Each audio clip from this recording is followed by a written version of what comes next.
इस वीडियो में NCERT 10th class गणित एक्सरसाइज 13.2 का दूसरा नंबर जो प्रश्न है बहुत ही महत्वपूर्ण है और अधिक चांस है कि यह प्रश्न आगामी मैट्रिक की परीक्षा में आएगा और 5 अंक का आएगा। तो चलिए आइए इसको देखते हैं। प्रश्न है, थोड़ा लंबा है। एक इंजीनियरिंग के विद्यार्थी रचेल से एक पतली एल्युमिनियम की शीट का प्रयोग करते हुए एक मॉडल बनाने को कहा गया जो एक ऐसे बेलन के आकार का हो जिसके दोनों सिरों पर 2 शंकु जुड़े हुए हो। इस मॉडल का व्यास 3 सेंटीमीटर है और इसकी लंबाई 12 सेंटीमीटर है। यदि प्रत्येक शंकु की ऊंचाई 2 सेंटीमीटर हो तो रचेल द्वारा बनाए गए मॉडल में अंतर्विष्ट हवा का आयतन ज्ञात कीजिए। यह मान लीजिए कि मॉडल की आंतरिक और बाहरी विमाएं लगभग बराबर हैं। ये प्रश्न है। तो थोड़ा सा फिगर पर हम लोग इसको समझते हैं। देखिए यहाँ पर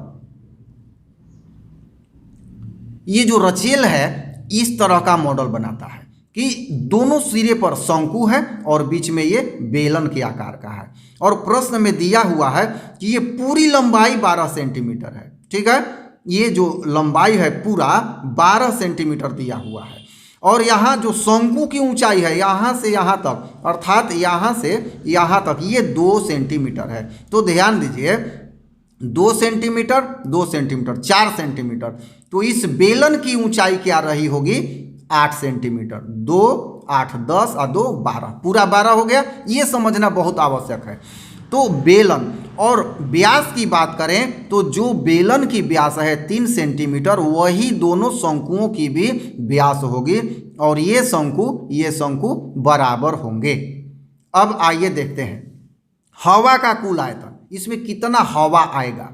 तो कितना आएगा, ये शंकु बराबर है तो 2 गुना शंकु का आयतन, ठीक है, प्लस बेलन का आयतन। बस ये लाइन समझना है आपको। 2 गुना शंकु का आयतन जोड़ बेलन का आयतन। अब शंकु के आयतन का सूत्र जानते हैं कि 2 गुना 1/3 पाई r स्क्वायर h प्लस बेलन का आयतन क्या होता है पाई r स्क्वायर h। यहाँ देखिए h स्मॉल है तो 2 होगा और यहाँ कैपिटल मान लिए हैं कि विरोधाभास ना हो तो ये 8 होगा। आप भी एग्जाम में दोनों ऊंचाई को अलग अलग मानेंगे। यहाँ पर स्मॉल h बराबर 2 और कैपिटल H बराबर 8। अलग से आप डाटा लिख भी सकते हैं। अब इस प्रश्न को आसान करने के लिए पाई r स्क्वायर दोनों में है तो हमने उभयनिष्ठ निकाल लिया। इसमें क्या बचा 2/3 h और प्लस h। इससे आसान हो जाएगा हल करना। तो देखिए अगले स्टेप में क्या हो जाएगा।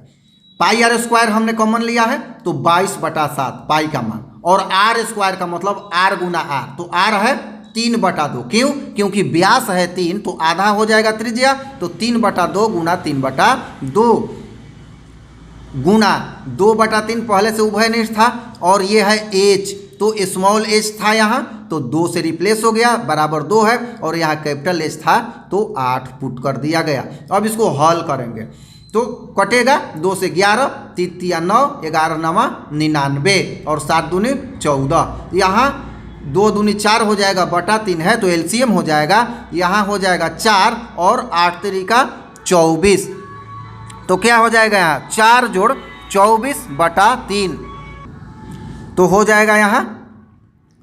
अगले स्टेप में 99/14 गुना 28/3 24 4 28 और /3 तो फिर कट गया 3 से ये 33 3 99 और 14 दूनी 28 33 गुना 2 बराबर 66 सेंटीमीटर क्यूब। क्योंकि आयतन है तो इसका यूनिट जरूर लिखेंगे एग्जाम में सेंटीमीटर क्यूब और फिगर को स्पष्ट रूप से बनाएंगे।